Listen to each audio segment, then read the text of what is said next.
En attendant, je vais un peu Street Fighterer pendant ce temps qu'il fait des trucs, ok. Entre deux matchs, je viens lui dire quoi faire ou corriger une connerie. Et puis pendant ce temps qu'il fait son bazar, je fais un petit match. Salut, c'est Sylvain, bienvenue dans ce nouveau vlog, dans cette nouvelle semaine. Et oui, tu ne rêves pas, on commence la semaine mardi. Pourquoi? Comment ça se fait? Qu'est-ce qui se passe? Bah, tout simplement, en fait, les aléas des enfants et de la vie en collectivité à l'école. Ma fille était un petit peu malade ce week-end, ça a encore un peu traîné hier, et du coup, pour assurer le fait qu'elle puisse retourner à l'école aujourd'hui, je l'ai gardée à la maison hier. Et du coup, j'ai pas eu le temps de faire quoi que ce soit.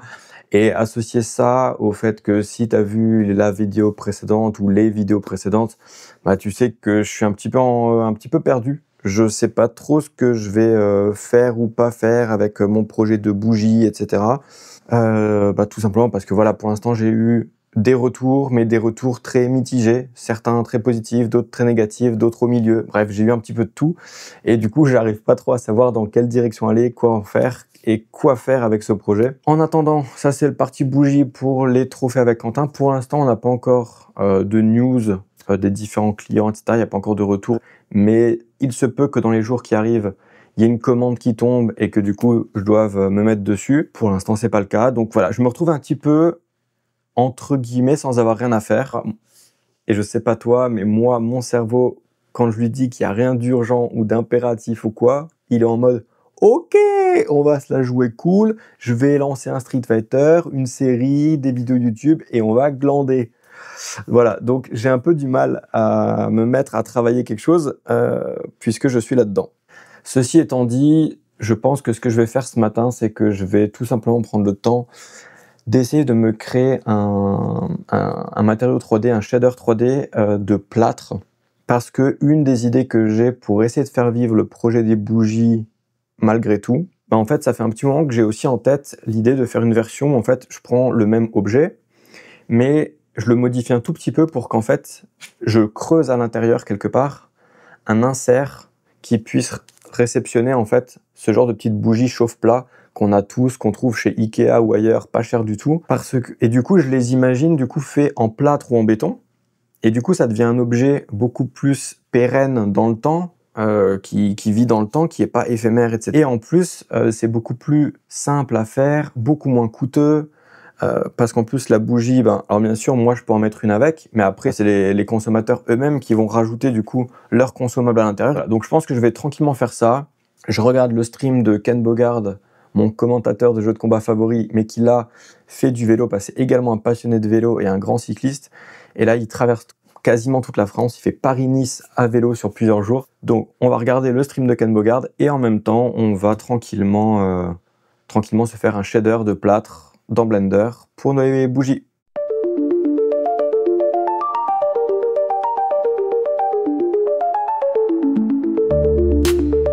Bref, on est jeudi, la semaine est passée, j'ai quasiment rien fait. Du coup, pour qu'il y ait quand même un petit peu quelque chose d'intéressant à regarder et à suivre, ce qu'on va faire, c'est que j'ai une tablette depuis un moment que j'ai avec moi, que j'utilise très peu. Des fois, je fais du dessin dessus, etc. Bref, c'est vraiment un petit truc d'appoint en plus, ou quand je suis pas chez moi, tu vois. Et là, je me suis dit que je pourrais peut-être utiliser ce temps-ci que j'ai là devant moi, du coup, pour faire quelque chose que j'ai toujours voulu faire, mais que je n'ai jamais fait, à savoir la transformer en alternative Stream Deck. Et Touch Portal, bah en fait, c'est tout simplement une alternative au Stream Deck, mais qui est fait pour les tablettes, les téléphones, etc., etc. Là, on va faire Next, faut déjà les connecter ensemble. Hein. Donc, on va prendre la tablette. Je sais pas trop qu'est-ce que je pourrais y mettre en vrai. J'ai pas du tout réfléchi. On va créer une nouvelle page qui va s'appeler Blender 1. Ok. Ah, ça c'est pas mal. Normalement, Edge, face, tac, tac, tac. Ok, pas mal, pas mal. Ok, pas mal. En tout cas, voilà, j'ai setup le truc, ça fonctionne même très bien. À voir maintenant du coup que je vais trouver comme intérêt, comme utilisation pour le peupler d'actions et de trucs utiles. On verra ça. Ah si, éventuellement, ce que je peux également partager avec vous, c'est un projet qui n'a absolument rien à voir, en tout cas pas pour l'instant, que j'ai commencé hier, juste à voir si c'était possible de le vibe coder avec l'IA Claude. J'avoue que c'est la première fois que je fais ça, je sais pas du tout si c'est viable ou s'il y a des limitations, ou quelles sont les limitations. J'ai la version gratuite, donc de toute façon je peux pas faire grand chose. Bref, je n'ai aucune idée de jusqu'où je peux aller. Si ce n'est que je lui ai exprimé quelque chose que j'aimerais pouvoir faire, et en fait il m'a fait un prototype web à côté qui fonctionne déjà, mais genre en 10 minutes même pas. Et du coup là je veux juste essayer d'aller plus loin, voir si on peut créer du coup la vraie application desktop. En gros, quand j'ai fait une ou deux sorties vélo que j'ai filmées avec ma caméra, ok. Pendant la sortie vélo, je filme quelques passages, etc. Et en fait, il se trouve que actuellement, quand on veut faire des vidéos de vélo, moto, course à pied, ce genre de trucs, et qu'on veut ensuite que sur notre vidéo, on puisse y rajouter des petits widgets en overlay, comme ça, par-dessus la vidéo, un petit compteur de vitesse, le timer, les kilomètres parcourus, ce genre de choses, tout ce genre d'éléments. Il y a deux principales solutions pour faire ça de nos jours. La première, c'est qu'il y a 2, 3, 4 différents outils qui existent. On peut utiliser celui qu'on veut, mais pour avoir testé de les utiliser, c'est pas du tout viable, tout simplement parce que de 1, il y en a que 1 ou 2 qui sont gratuits, sauf que les gratuits, ils sont vieux, mais quand je dis vieux, c'est extrêmement vieux, d'accord? Ils prennent un temps de dingue pour faire pas grand chose, tout est lent, tout est rigide, tout est horrible, tout est moche. Bref, c'est vraiment compliqué et horrible à utiliser. J'avais réussi à faire quelque chose, mais je trouvais ça vraiment, comme dit, très vieux, très lourd, très austère, très difficile à utiliser pour rien. Il forçait, mais genre forçait, de réencoder des vidéos proxy, des vidéos que je lui ai importées. Sauf que j'en ai pas besoin parce que moi j'ai déjà des proxys, ma caméra les génère automatiquement, ce qui est absolument génial, je l'adore rien que pour ça. Mais impossible d'utiliser mes proxys, il fallait qu'il les régénère, donc perte de temps inutile. Et de l'autre côté, il y a des logiciels peut-être un petit peu plus mis à jour, un petit peu plus modernes, je sais pas trop, parce qu'en fait ils sont payants, mais pas payants genre tu peux te le payer. C'est genre 150 € l'année, tu vois, des trucs comme ça. Et toi tu veux juste essayer de faire ta petite vidéo de vélo 2 fois par an, tu vois. Donc ça n'a aucun sens. Et vu comment se présente leur site web, à mon avis, l'interface, etc. est tout aussi vieillot. Mais bon. Et en plus, tous ces logiciels-là, ce qu'ils ont comme problème, c'est qu'en fait, il faut d'un côté qu'on leur donne notre fichier GPX, donc c'est le fichier qui rassemble toutes les données de notre sortie vélo. Donc on leur donne le fichier GPX, avec ça il a toutes les datas. Mais ils veulent également tout de suite, eux, en fait, servir de logiciel de montage vidéo. Ils veulent que tu mettes tes rushs vidéo dedans, faire la synchronisation des rushs avec les datas du GPX directement chez eux, etc. Et à la fin, t'exporter une vidéo. En fait, ils veulent que ce soit ta vidéo finale. Moi, j'ai absolument pas envie de faire mon montage dans Garmin Verb Edit, qui est 10 ans trop vieux et qui fonctionne mal, qui est lent, qui est tout sauf optimisé et tout ça, quoi. J'ai pas du tout envie. Moi, je veux faire mon montage dans DaVinci Resolve, Premiere Pro, Final Cut, enfin peu importe où vous faites vos montages. Moi, c'est Resolve, mais dans un vrai logiciel fait pour. Et du coup, moi, tout ce que j'aimerais, c'est que ces logiciels-là permettent juste de créer, on va dire, une vidéo sur fond transparent, juste des widgets, des datas, et que ça, je puisse le mettre dans mon montage dans Resolve, et je fais ma sauce avec, je fais ma synchronisation des vidéos moi-même, et puis ensuite je fais mon montage, tu vois. Donc ça n'existe pas en tant que tel. Et ensuite, de l'autre côté, il y a, et c'est quand on voit des gens sur les réseaux sociaux qui ont ce genre de vidéos avec le compteur, etc., tous les jolis petits widgets qui s'affichent, la plupart du temps, mais genre 99% des cas, en fait, c'est des gens qui utilisent une caméra de la marque Insta360, parce que si tu as une caméra de chez eux, il y a une application qui va avec, que tu ne peux pas télécharger si tu n'as pas déjà une caméra de chez eux. J'ai essayé, il faut le numéro de série de la caméra ou ton mail de compte client, etc. Ben en fait, eux, du coup, ils ont développé leur application spécifique dans laquelle tu peux directement intégrer des widgets, compteurs de vitesse, etc. sur les vidéos que tu as fait avec leur caméra. Et donc voilà, on se retrouve avec ça en fait. Et je me dis, ce qui est quand même dingue, c'est que je suis pas le seul à vouloir faire ce genre de vidéo en ayant d'un côté des datas collectées, en l'occurrence pour moi c'est par mon GPS de vélo, et de l'autre côté des footages, des clips vidéo que j'ai fait avec une caméra qui n'est pas une caméra Insta 360, qui est ma caméra DJI Action 5, ça peut être une GoPro, peu importe, tu vois. Ça peut même être au téléphone, peu importe finalement. Mais donc ça n'existe pas. Ça n'existe pas une application qui permet de faire ça en post-prod, facilement et de manière logique et efficace. Et c'est ça que j'essaie de faire en fait. En tout cas, je lui ai décrit tout ce problème-là, comme je viens de le faire à vous, mais encore en plus poussé. Je lui ai également décrit tout ce que j'aimerais pouvoir faire.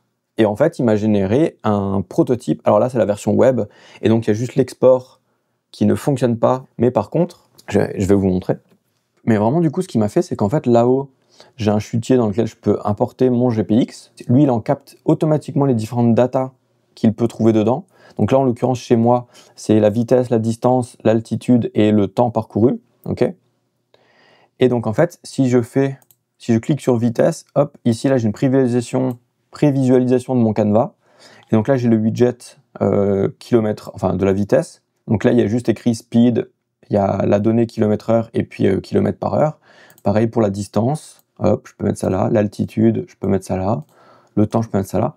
Donc là, ils sont pas du tout graphiquement jolis. Il n'y a pas un joli petit compteur de vitesse ni rien, d'accord? C'est juste du texte. Mais n'empêche que ça fonctionne. Cet après-midi, je pense que je vais continuer en fait à bosser avec lui, essayer de suivre ses instructions pour créer en fait une vraie application sur mon bureau, sur mon desktop, pour voir en fait si ça fonctionne. Et ça se trouve, ça fonctionnera et je serai ultra surpris. Donc j'ai préparé tout de mon côté hors caméra. Il me proposait en fait, enfin il me disait de quoi installer comme package, etc. Parce que moi je suis pas du tout développeur ni codeur, mais voilà, j'ai installé ce qu'il faut. Alors déjà, mon VS Code, je vais me le foutre aussi de côté là. Ensuite, créer le fichier, je l'ai déjà, il est là. Puis le fichier main, ok. Bon, bah en fait, on va peut-être pas travailler. Je sais pas ce que je fais. Mais en fait, en gros, bah, je suis déjà arrivé à la limite de la version gratuite. Ce qui m'étonne pas en vrai. Hein. Mais j'arrive pas à savoir jusqu'à quel point ça vaut le coup pour moi de payer 18 € là pour l'avoir pendant un mois. Je sais pas si ça le vaut le coup ou si ça fait des applications qui sont de toute façon pourries, buggées, qui marchent mal ou qui marchent pas. Et où du coup, j'aurais payé pour rien. Et du coup, je vais d'abord regarder une petite vidéo qui explique justement aux débutants comme moi comment démarrer Claude Code, ce que c'est, comment ça marche et tout. Parce que je veux pas payer un truc si finalement dans l'utilisation je vois que ça correspond pas ou que j'arriverai pas à m'en servir ou quoi, un truc comme ça quoi.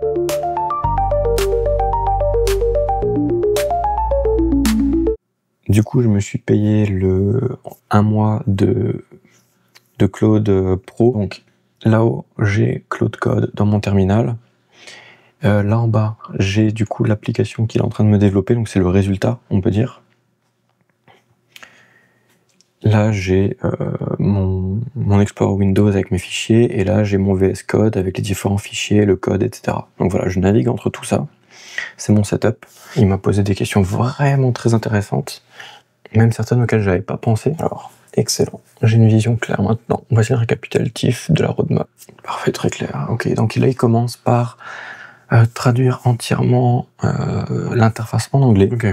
L'interface est traduite en anglais. Waouh, ça s'est mis à jour direct.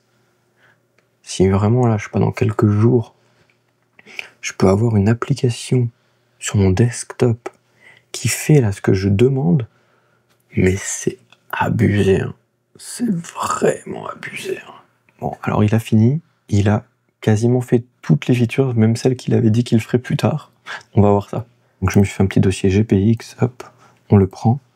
Il y a directement la timeline avec le nombre, avec le temps total du fichier GPX, donc ça c'est cool. Ah ouais, ok, il me les a même rendus graphiques. Ok. Là il y a une petite handle.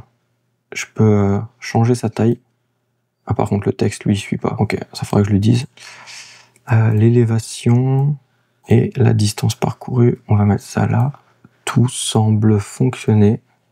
On voit bien la vitesse qui augmente, la distance aussi, le temps aussi. Je vais faire un export de tout ça. Il me demande où je le veux. Et donc là, on va juste voir le temps que ça lui prend. Mais j'ai l'impression que ça va lui prendre un temps de dingue. Je sais pas pourquoi, mais je le sens pas. L'export avant était extrêmement long et ne donnait pas du tout de retour sur ce qu'il était en train de faire. Du coup, je lui ai dit de prendre une nouvelle approche, on va dire. Et là, je fais un test, mais en 720p, histoire d'aller le plus vite possible. Mais en fait, ce qui est difficile de se rendre compte, c'est que là, par exemple, je lui ai chargé une sortie qui dure à peu près 1h30. Donc là, il est en train de le faire. On voit là les exports au fur et à mesure là dans la console. Et donc là, par exemple, je suis à 4%. Ça doit déjà faire à peu près 2 minutes que je l'ai lancé. Bon, je vais arrêter là pour ce soir, il commence à être tard. Actuellement, tout fonctionne, sauf que l'export est extrêmement long. J'aurais bien voulu le faire en fichier vidéo WebM, parce que c'est très light, très rapide apparemment à exporter, à coder, etc. Le problème, c'est que les logiciels de montage comme DaVinci Resolve, Premiere ou Final Cut ne prennent pas en compte le WebM, en tout cas ne peuvent pas l'importer de manière native et optimale. En tout cas pas DaVinci Resolve, les autres je ne suis pas sûr, mais je crois que c'est un peu pareil. Donc voilà, donc là je lui ai demandé d'explorer un peu d'autres pistes d'optimisation, il m'a sorti quelques idées, mais bref, on verra tout ça demain. Je vais essayer demain matin de continuer encore un petit peu là-dessus, et puis voilà. Bonjour, on est vendredi, le dernier jour de la semaine, et on va essayer, je dis bien essayer, de continuer à travailler sur ce qu'on a arrêté hier soir.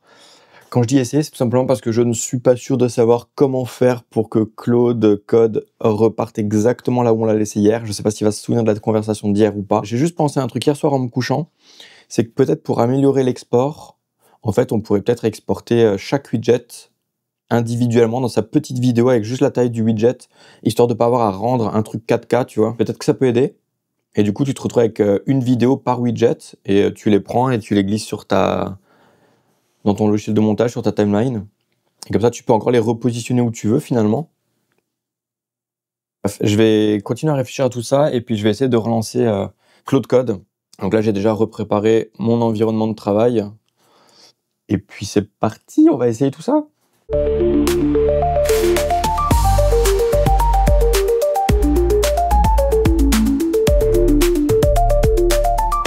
Alors, il est apparemment tout terminé, on va voir ça. Changement implémenté, Canva unique 300-300, ok. Outliner, panel de droite, Active Widget, ok, très bien. Liste des widgets disponibles, panel de gauche, ok. Alors, on va charger mon fichier GPX dedans. Il me reconnaît toujours bien mes différents widgets disponibles. Donc, je vais par exemple prendre la speed, c'est le plus parlant. Du coup, la nouvelle application ressemble à ça. Ici, j'ai la liste des widgets disponibles. Et là, j'ai la liste de ceux que j'ai activés dans mon Canva, tu vois. Et donc, si je passe sur speed, ça change, ça se met sur le speed.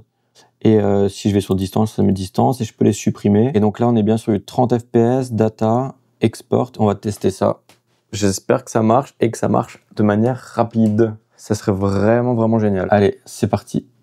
Export. Et par contre, l'export, il est toujours à 0%. Je trouve ça bizarre. Bon, je vais laisser tourner un petit peu, quelques minutes. Mais à mon avis, ça marche pas. On va voir. Ok, donc là, il a appliqué plein de modifs que je lui ai demandé. Et normalement, il a corrigé l'export.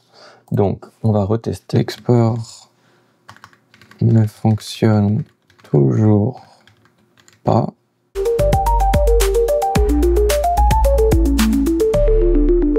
Bon, je suis peut-être déjà à la limite du vibe coding, je sais pas. J'étais en train d'essayer d'optimiser l'export avec lui. Et ça allait effectivement de mieux en mieux. On a mis en place certains trucs qui fonctionnaient mieux. Et là, maintenant, dès que j'essaye, l'export ne se fait pas. En vrai, il y a d'erreur nulle part. C'est la connexion avec le système de debugging qui est perdu apparemment, je comprends pas trop bien. Bon, je crois qu'on est sur une piste pas trop mal là. Parce que déjà, je peux voir où ça en est dans l'export. Il m'affiche enfin un pourcentage, une barre de progression. Et surtout, du coup, on a compris pourquoi ça plantait. C'est parce qu'en fait, je sais pas qu'est-ce qu'il fait moi derrière, hein, j'y connais rien, j'y comprends rien. Mais en gros, de ce que j'ai compris, en fait, il traitait toutes les frames un peu comme s'il faisait de l'export PNG frame par frame, mais en mémoire tampon, enfin, qu'en fichier temporaire, ou je sais pas trop. Et du coup, après, il essayait de balancer toutes ces frames d'un coup au codec FFmpeg pour créer la vidéo. Sauf que, bien sûr, ça faisait trop de frames d'un coup, ça saturait la mémoire, de ce que j'ai compris. Donc là, il a changé la méthode, et du coup, ce qu'il fait, c'est qu'en fait, il fait par paquet de 1000 frames. Donc, il traite 1000 frames, il les envoie à FFmpeg, il en traite 1000 autres, il les envoie, il en traite 1000 autres, il les envoie, etc., etc. Et ce qui me permet d'avoir la progression. Donc ça, c'est plutôt cool, j'ai une petite idée de où ça en est. Et normalement, ça ne devrait pas planter. Donc là, il a réussi à tout exporter en 500 secondes. Du coup, je vais tester dans DaVinci Resolve. Donc là, je prends un de mes anciens vlogs, peu importe. Donc, hop. Là, voilà, j'ai le widget. Et du coup, on voit bien la vitesse. La vitesse change en fonction de où je suis dans la timeline. Donc ça fonctionne totalement. C'est carrément cool. Visuellement, je trouve ça même très chouette, c'est très sobre. Ben, ma foi, je crois que j'ai un proto d'application qui fonctionne. Mais genre, je sais pas coder, j'ai rien codé. C'est quand même classe. Pour ce genre de truc. Après, je pense qu'un vrai dev, il passe dessus, il optimise ça, il te rend ça vraiment aux petits oignons. Moi, à mon avis, c'est un peu brouillon, c'est pas optimisé, c'est pas les bonnes méthodes ou je sais pas quoi parce que j'y connais rien. Mais en tout cas, ça fonctionne. Et du coup, je peux avoir mon truc. Ça, c'est génial pour moi, vraiment. Donc là, j'ai eu 10 minutes d'export pour une seule data sur un fichier GPX de 35 minutes. Donc c'est pas un très très gros fichier GPX, hein, c'est une toute petite balade à vélo, 35 minutes. Je fais souvent des sorties de plutôt 2 heures, 3 heures. Donc si tu as 5 data à exporter et que donc c'est déjà 5 fois ça, ça fait déjà presque 1 heure. Mettez sur une sortie de 4 à 5 fois plus longue, même 6 fois plus longue, waouh, on va quand même pas mettre 6 heures à exporter ça. Ce qui me rend fou par contre, pour de vrai, ce que j'arrive pas trop à comprendre, c'est pourquoi un fichier vidéo de 600 pixels par 600 pixels, où il y a juste du texte, alors certes, c'est un ProRes 4444 parce qu'il y a la couche alpha, mais il n'y a rien d'autre, il n'y a pas besoin d'un bitrate dingue ni rien, tu vois. Pourquoi il est si lourd? Parce que là, j'ai 3 gigas de vidéo pour une data de 35 minutes. J'ai 3 gigas. C'est beaucoup plus que la taille des vidéos que me fait ma caméra presque. Enfin, c'est abusé. Faut que je vois un peu tout ça encore. En tout cas, on est sur le bon chemin. Je veux pas m'avancer trop vite, mais je crois qu'on a un truc assez classe. On va tester du coup, je recharge mon GPX de 35 minutes. Alors, je prends la vitesse. Je choisis 15 FPS parce que ça suffit. Je choisis non pas le ProRes 4444 avec de la couche alpha, mais je vais choisir volontairement le plus rapide à rendre, à savoir le H264 avec le GPU. Ça ne gère pas la couche alpha, je sais. Du coup, je lui dis que je veux ça là-dedans. Et vas-y, on laisse faire. Et je vous reprends dès qu'il a fini. Okay, là, je crois que j'ai un truc vraiment banger. Faut vraiment que je vous montre là. Donc là, ça s'est exporté ultra vite. Je sais plus, 115 ou 1 seconde, un truc comme ça. Donc à peine, allez, 1 minute 30, 2 minutes au gros max. Sachant qu'avant, ça mettait 10 minutes pour la même chose. Parce qu'en fait, vu que c'est que du texte, je lui ai dit de réduire, mais à mort le bitrate. Là, je sais plus à combien on est. On est sur le H264, on est à 200 de bitrate, ok? C'est ridicule. Volontairement, je lui ai aussi dit de mettre par défaut 15 FPS, parce qu'en fait, déjà de base, les données qu'on reçoit par le GPS et qui sont inscrites du coup dans le fichier GPX, c'est pas actualisé à 30 images par seconde, tu vois. Jamais de la vie, c'est peut-être actualisé toutes les 1 ou 2 secondes le truc. Donc en fait, passer en 15 FPS, bah ça suffit largement, ça change rien à ce qu'affiche le compteur de toute façon.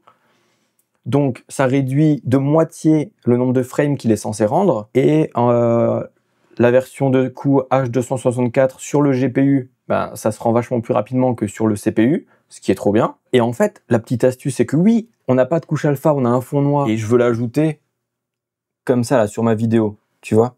Bah du coup, j'ai juste passé le mode de fusion de ce calque vidéo là sur Add, et puis du coup, bah, le noir disparaît.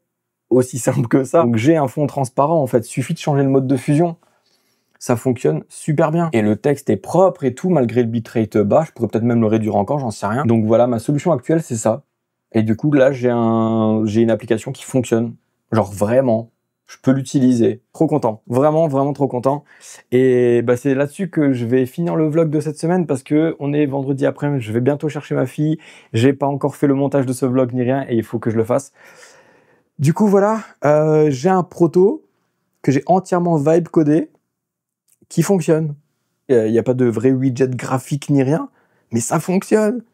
Genre là, prochaine sortie vélo, je peux me filmer, je peux sortir mes datas en texte comme ça et les mettre par-dessus mes vidéos, mes clips vidéo que j'aurais filmés avec mon action cam. Et voilà quoi, trop bien. Ouais, vraiment, je suis trop content. Alors après, est-ce que du coup, je peux en faire quelque chose de ça?